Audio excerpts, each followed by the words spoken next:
Hello, everyone, and welcome to today's webinar titled Environmental Monitoring Tools to Measure Microbiological Control in the Food Industry. I'm Susie Valdez of LabRoots, and I'll be your moderator for today's event. Today's educational web seminar is sponsored by MilliporeSigma. So let's get started. Before we begin, I want to remind everyone that this event is interactive, and we encourage you to participate by submitting as many questions as you'd like during the presentation. To do so, simply type them into the Ask a Question box and click Send. We'll answer as many questions as we have time for at the end of the presentation. If you have any trouble seeing or hearing this presentation, simply click on that Ask a Question box located on the far left of your screen. I now present today's speaker, Timothy Cser, a technology specialist at MilliporeSigma. Timothy has worked at MilliporeSigma for the last 14 years in a variety of roles involving pharmaceutical and biotech QC microbiology. For a complete biography on Mr. Cser, please visit the Biography tab at the top of your screen. Timothy, you may now begin the presentation. Welcome again, sir. Thanks, Susie. Hey, everybody. Welcome. Welcome to the Food and Beverage Week with LabRoots. I appreciate you showing up. And today we're going to talk about environmental monitoring in the food world. So let's get started. I have a lot of slides, but the best part is I don't read my slides. I know that's the worst in person. It's even worse on the web, so we're not going to do that. So today we're going to talk about environmental monitoring. This is our disclaimer. Everybody has to have these, or excuse me, this is us being MilliporeSigma, a division of Merck KGaA out of Darmstadt. This is our disclaimer, like I said, that everybody has to have. This is me talking, not necessarily my company, so that's it. So who is MilliporeSigma? In the food and beverage industry, we might not be as well known, even though we've been in the food and beverage industry for a long time. We're a large group of a bunch of different companies over a long period of time. So we started off as Merck out of Germany. Then in 2010, we purchased Millipore, which you probably know for membrane filtration. We also purchased a company called Haifa out of Germany that creates, that makes prepared media. And then we purchased Biocontrol, who does pathogen detection. And then finally, we purchased Sigma Aldrich, which is a huge life science company that services all kinds of different life science companies. So we are a group of 5 different companies that have become one, which is MilliporeSigma. And in your world, what we do is we capture bugs, we grow them, and then we detect them. And so for the little QC microbiology world that we're in, we are MilliporeSigma and we're biomonitoring. That's who we are within MilliporeSigma. So we are looking for bugs, and we're looking for bugs that you're looking for. So we do have some history in microbiology. We have the first patent in media, first culture media patent. We also have the first ready-to-use all-in-one swab, as well as room temp media, and the first membrane, in addition to the first pathogen detection system that uses immunomagnetic separation. So we have a lot of firsts, and we've got a long history in microbiology. And this slide, it just shows you all of the different options that we have, from your sample prep all the way until your pathogen detection, all along the way. And I'm not going to go every type of product. Just wanted you to see the breadth of products that we do offer for any of these applications, whether it be from the start with your 25-gram sample all the way till detecting E. coli or salmonella and the final step. So what are we going to talk about today? We're going to talk about some regulations, EM sampling plans, tools, as well as all of those different parts of getting the answers that you need to make sure that your process is, I wouldn't say clean, but to make sure that your process is under control. So, regulations. Well, in the EU, they really do follow their own EU regulations. And here we have 2, really, USDA and FDA. And then we kind of all use methods from ISO. There's other kinds of methods like from microval. So we use different types of methods. But here in the US, we really follow USDA with their MLG and the FDA with the BAM, the bacteriological analytical methods. And the MLG is the microbial laboratory guidebook. And so the regulations tell us exactly what we have to do, but then each method might be a little bit different depending on your situation. So we sort of follow ISO a little bit, but that's really a European thing more than anything.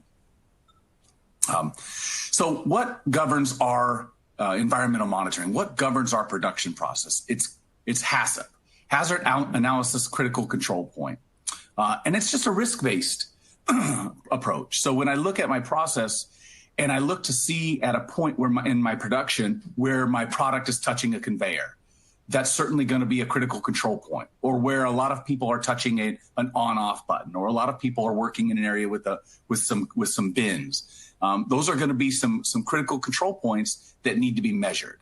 And so the USDA and FDA also talk about HACCP. You're really just looking for your main control, your main risks, and looking to make sure that when you do clean those areas, that they are clean. And in the process, you're also measuring the environment. So you're doing this on a risk-based approach. So HACCP is not new, and HACCP's been around for a while. And what you really do is you're just looking at your production environment from a microbiology standpoint.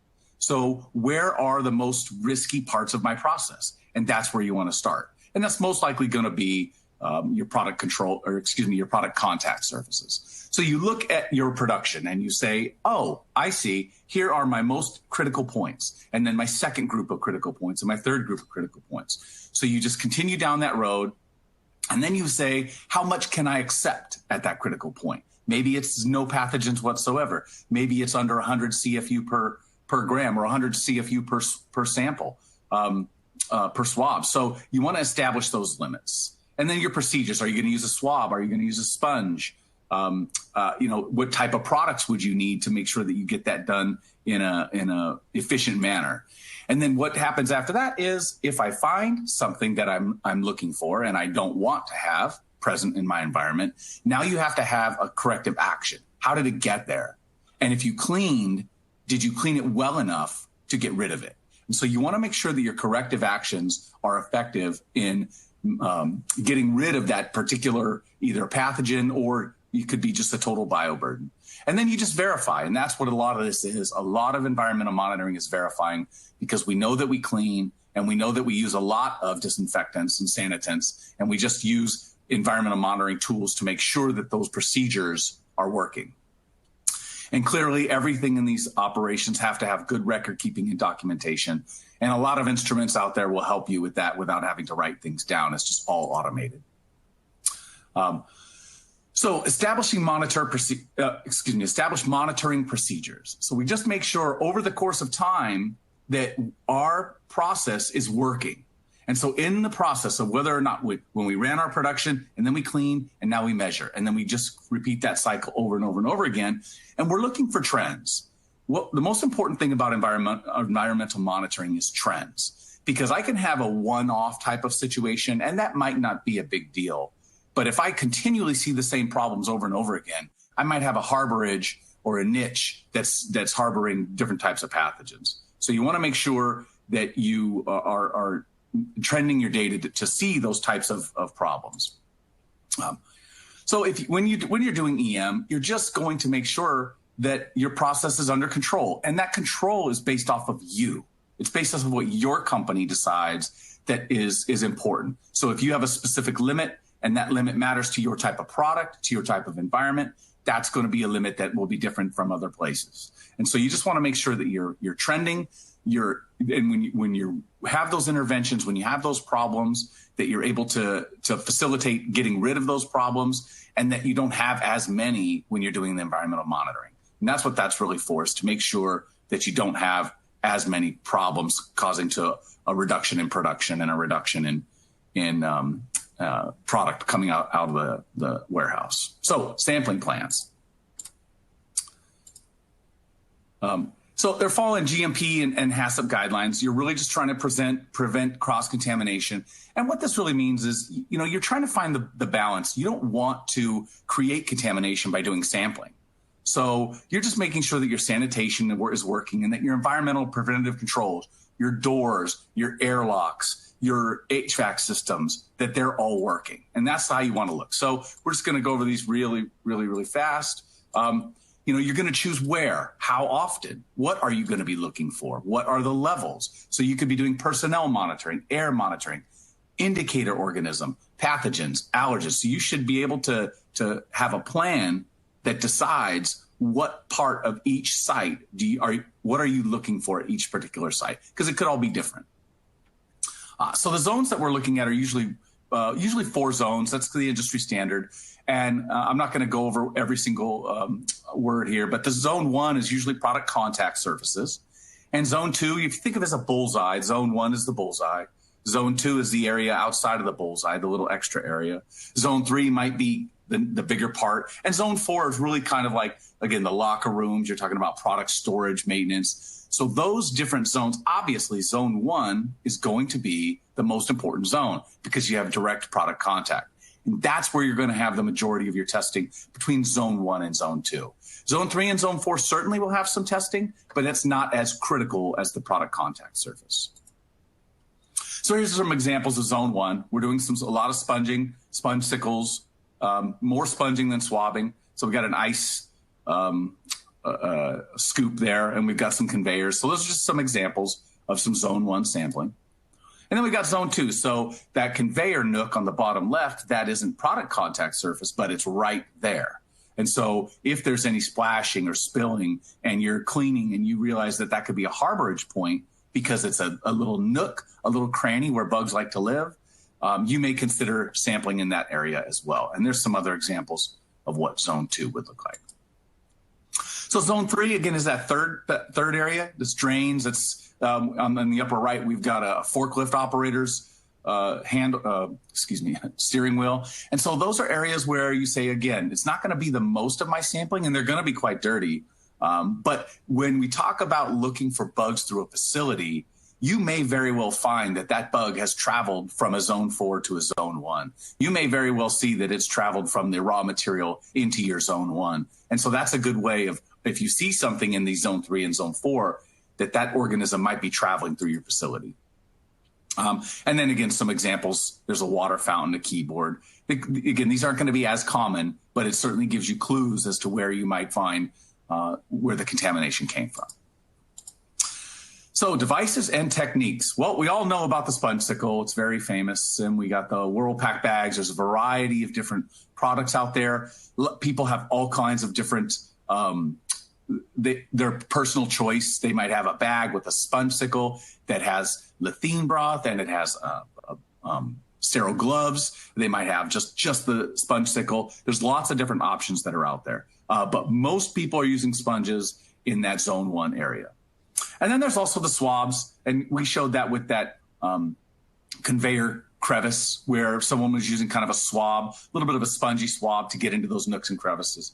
And so here in the swabbing pattern, you'll notice you choose the area, the 4x4, 10x10 centimeter, and you do one way and then the other way. And that's the best swabbing pattern, that you create a nice square and you cover the entire space that you're looking for. Because remember, this is only a snapshot.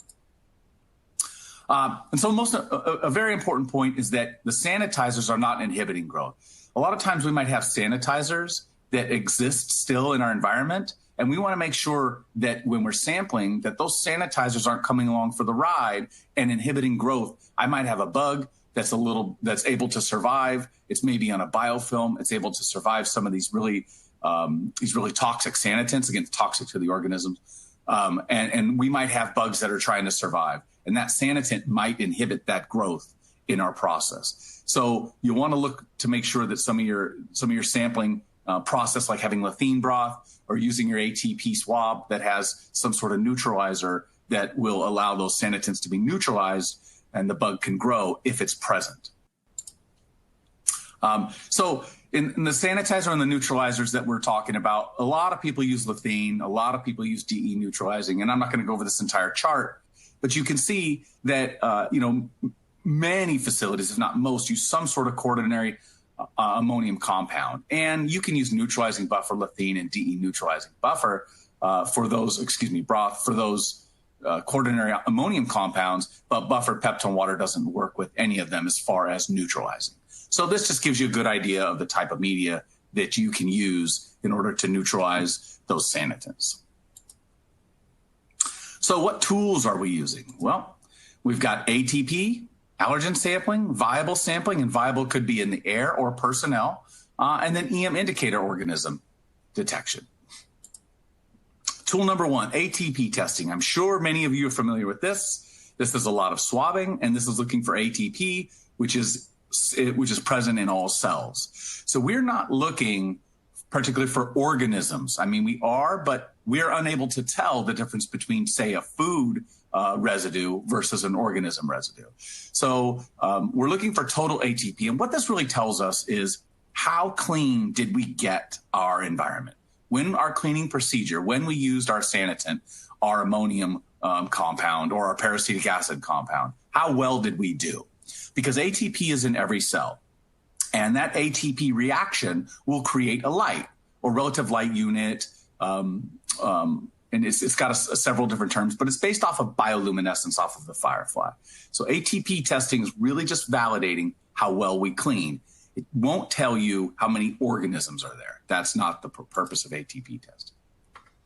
So here's some visual examples. Here on the bottom left is a tank, and here it might be that's where the liquid's coming through. We all know that bugs need some sort of water to survive, a specific amount of water activity, and anytime there's liquid, there's a chance for bugs to grow. So we're going to make sure that when we clean this tank, that we're going to swab at those most critical points as we discussed before. And here's a hose that we might have cleaned, and we're going to swab that as well as the rinsing water, sampling of the rinsing water and the filtration, so you can actually do liquid and surfaces. So really, like I said, it's just designed to make sure that you can measure the validation of your cleaning process. And here's in beverage and dairy, same idea. You're just using that swab to make sure that any process has reduced the amount of material that might be there, whether it be bugs or actual product. And so you can check the bottles in the filling area as well to ensure that those bottles are clean too. So what do we have to offer for that particular process? Is the MVP icon. It's a handheld, portable touch screen. You can load plans into it. You can do a quick test. It runs on the lithium-ion battery. It has about 4 hours. So it's not unlike other ATP systems that are out there in that it's portable, easy to use. Our swab is very easy to use. We do have some advantages, though. What's nice is we make it really, really easy to understand. If your ATP swab is passing, you get a big green pass. Everyone gets that. If you're close and I'll show you a chart in a second here, you'll get kind of a yellow warn. And if you fail, you'll get a red. And you have a point at that time where you can do a retest if you need to. If someone needs to come back in and clean and you can do a quick retest, we have that capability as well.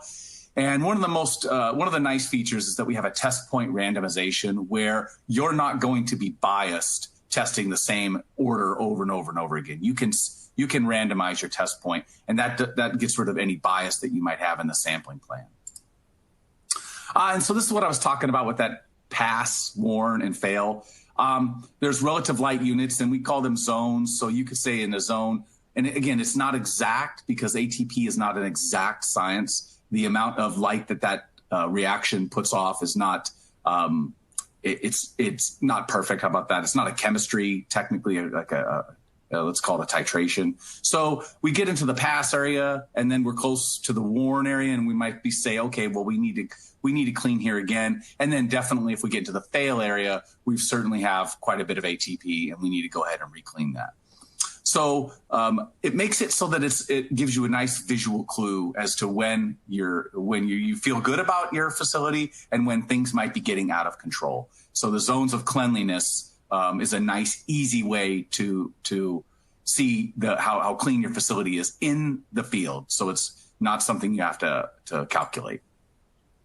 And this, again, is we're talking about using the photo counting sensor, how much ATP down here. And you can see between 0.5 and 5, there's your warn section. And then after about 5 picograms of ATP, you'll see that you're in your fail. And anything below that somewhere between 0.5 and 5, you'll see that that's in your pass zone. So one of the misconceptions about ATP is we can measure how much bacterial or yeast and mold contamination.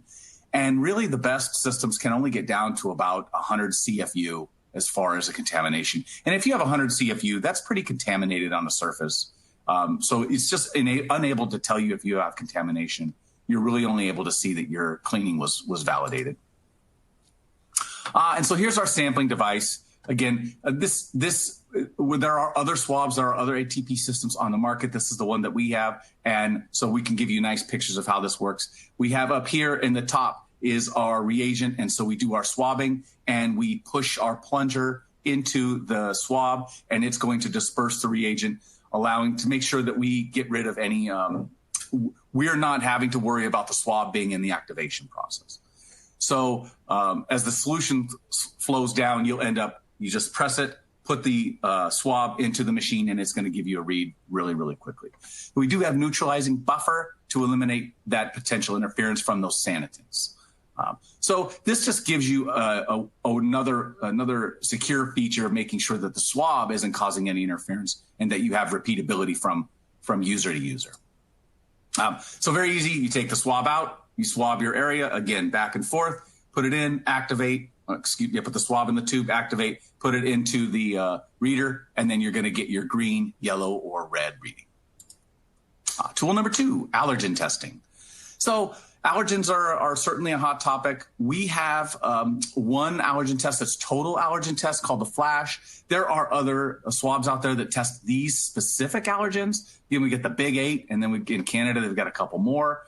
And we know the importance of nut allergies. I mean, certainly we feel it when we fly and they don't have peanuts on the plane, or if you're in your kids' cafeteria, they're not allowed to bring nuts.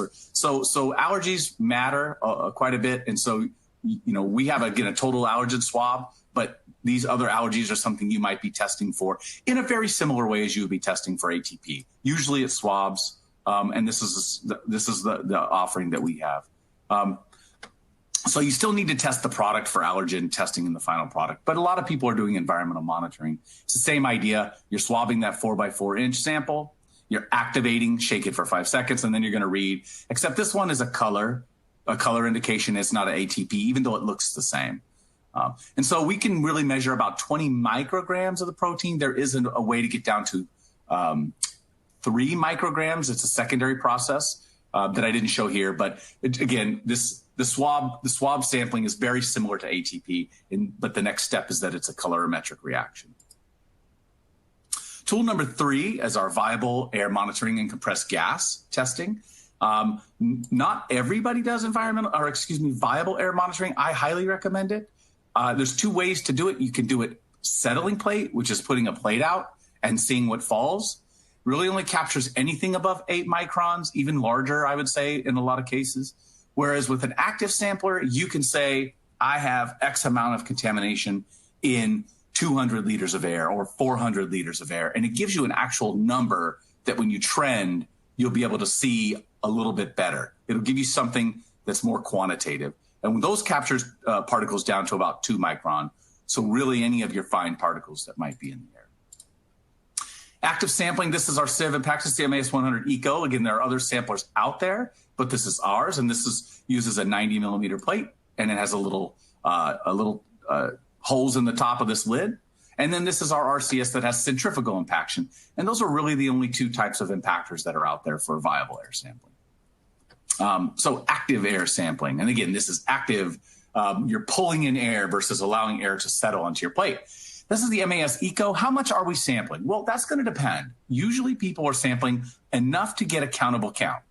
The industry standard for the pharma world, and even sometimes with the nutraceuticals, is a cubic meter, because then they can base everything off of a cubic meter in a room that might be, 30 cubic meters. And they can take one measurement and make a trend over time.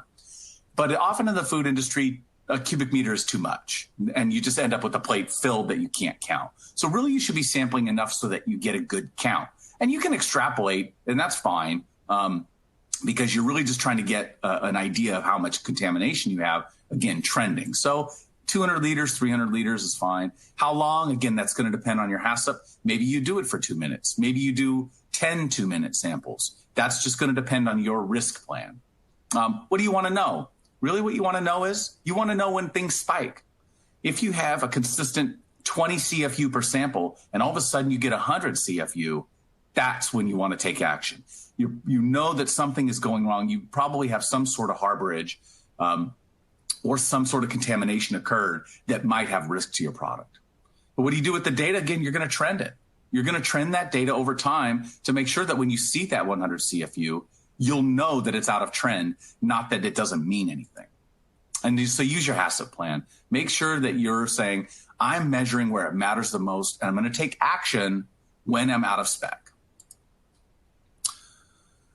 Great. So this is a picture of a HACCP plan. I drew this picture myself. It was just it's sort of a 2D plan of a production facility. And I put a little purple mark where I want to do my active viable sample. I put a little red mark where I want my passive viable sample. I might do personnel sampling after they're done processing my product. I'm obviously going to do some ATP sampling in process as well as when I'm done.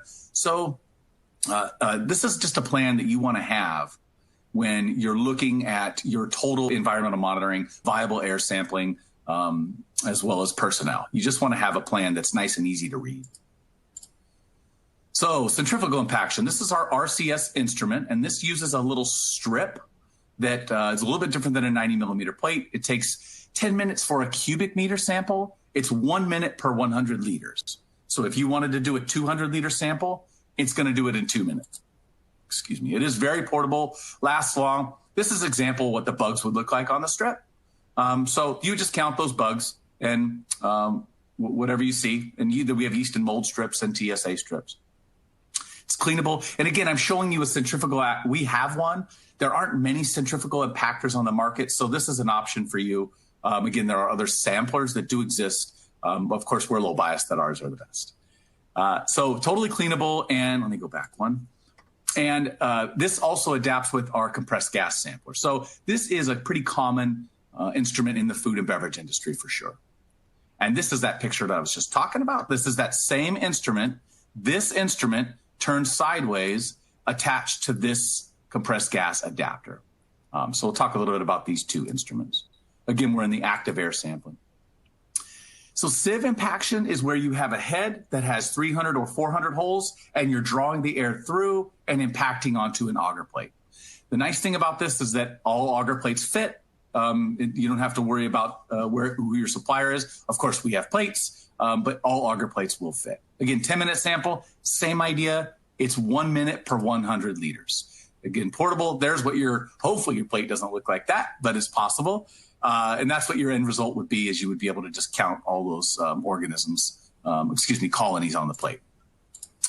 So it also battery operated. So for compressed gas, where are the regulations? Well, really it just says that your compressed gas shouldn't introduce bugs into your product. SQF says, yeah, compressed gas shall be clean and present no risk to food safety, and also monitored. Well, in order to monitor it, that means you have to test to make sure that your filters are working. Believe it or not, compressed gas is pretty dirty. There's a lot of water in compressed gas systems. That's why they put dehumidifiers on them. There's oil, so there's carbon content.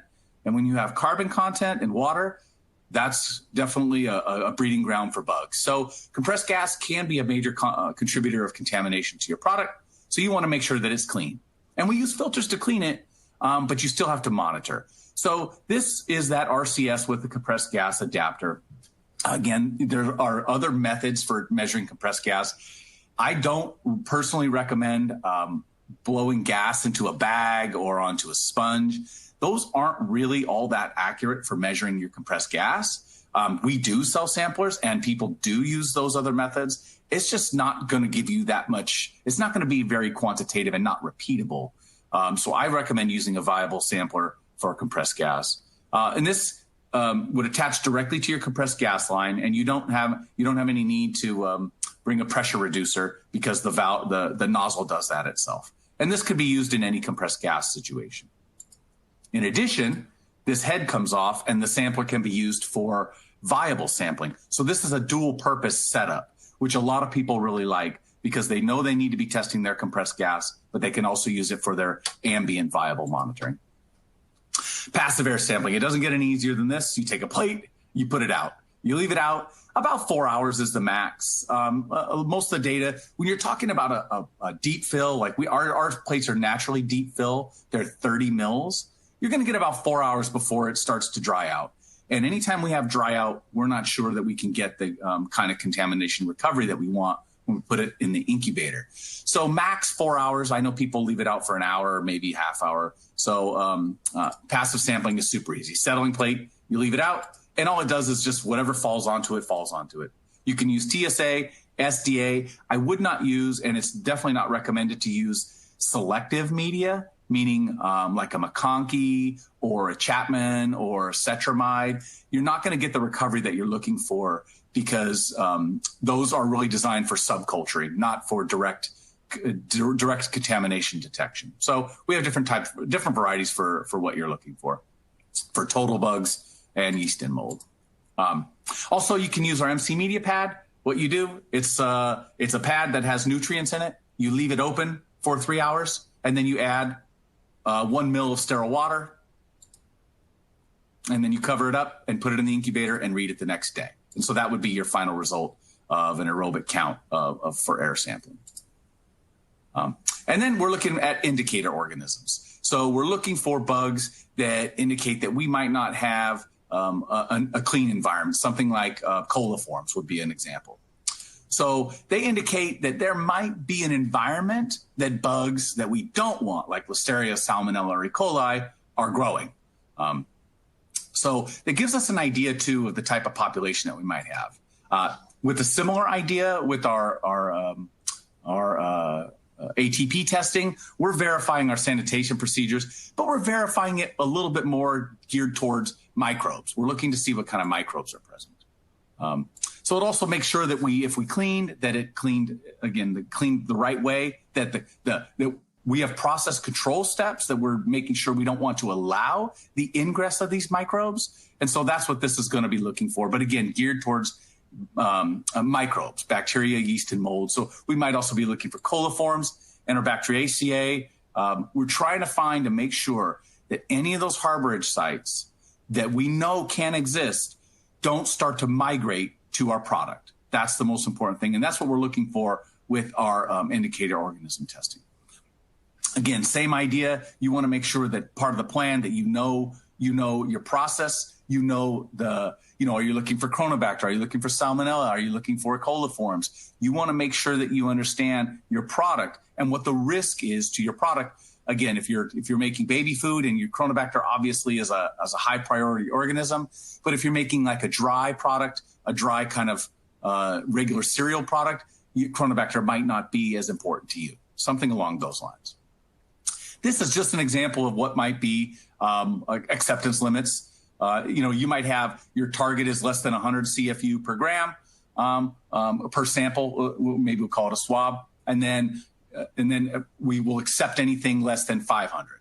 So if I'm between 100 and 500, I know that maybe something's going wrong. Maybe I'm starting to have a buildup that I can't find, and that might be before your post-heat treatment, but before sanitizer. And then afterwards, we say, great, we sanitized. It should be less than 10 CFU, but we'll accept less than 100.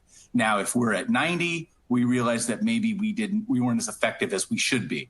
Again, these are broad ranges that give you some room to make decisions. It shouldn't just be 0 or 1, and it shouldn't be so tight that you say, I'm always cleaning, or I have organisms in my product, but it's really no risk to my product. You should make these decisions based off of your product. So this is just one example of that.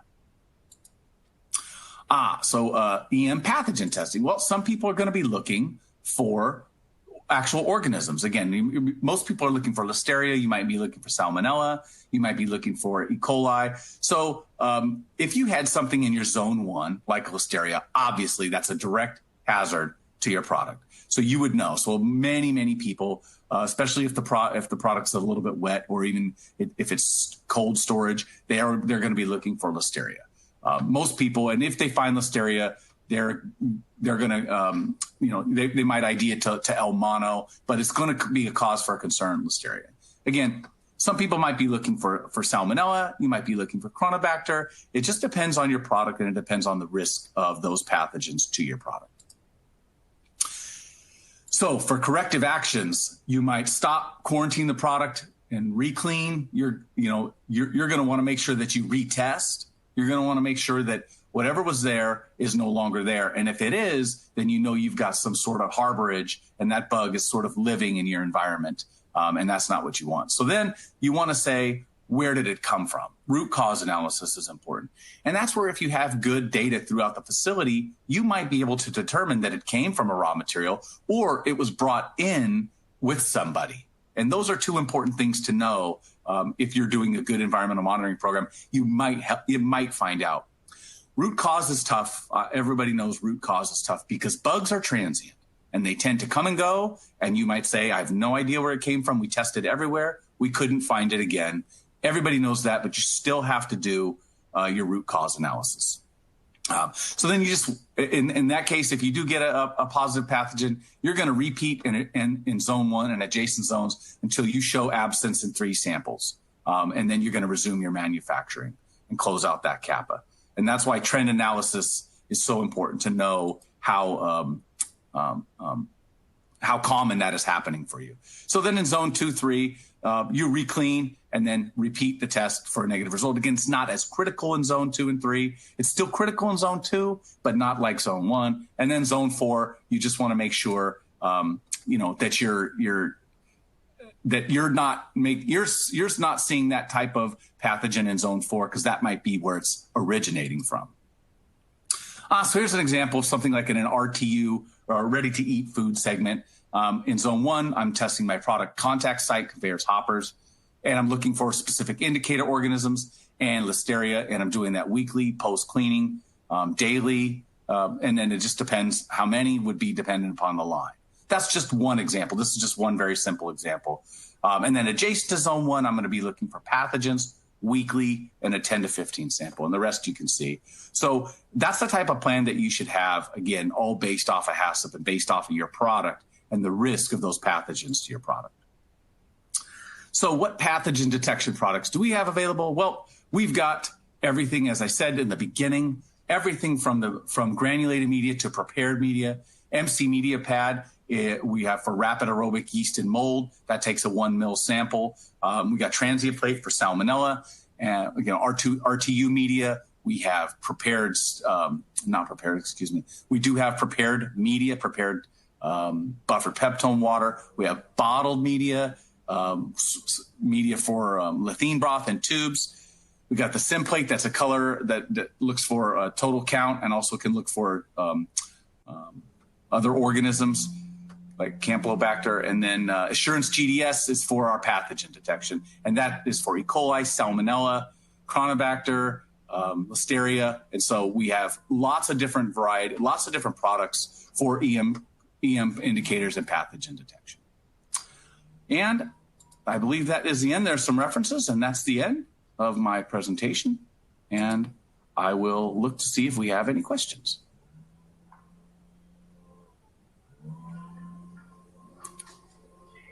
And thank you, Timothy, for that informative presentation. And we will now start the Q&A portion of the webinar. If you have any questions you'd like to ask, please do so now. Just simply click on the Ask a Question box located on the far left of your screen.